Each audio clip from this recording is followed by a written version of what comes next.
Jamal, il veut rien savoir, il veut absolument quitter les Émirats. Donc je sais pas, il a discuté avec qui, parce que je sais pas, depuis tout à l'heure, il m'envoie des messages vocaux, les filles. Il veut quitter ce soir ou demain maximum. Il m'a dit, on reste pas ici, c'est mort.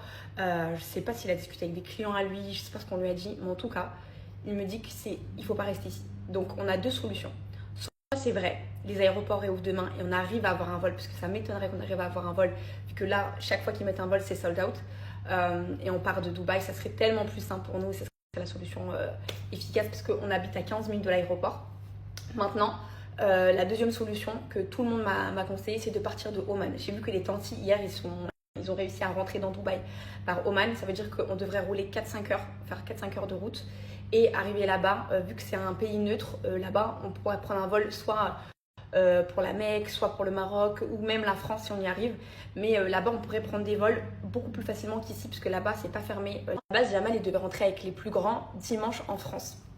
Et moi, je devais l'attendre. Voilà, il allait faire son petit aller-retour comme d'hab. En fait, les filles, c'est comme ça qu'on avait vu les choses. Maintenant, lui, il m'a dit c'est hors de question il m'a dit même si ça se calme, qu'il y a cette situation actuellement là dans le monde, que toi tu restes à Dubaï et que moi je fasse l'aller-retour et tu restes avec Imran et Isaac à Dubaï. Il m'a dit c'est hors de question. Il m'a dit où je vais, tu vas me suivre.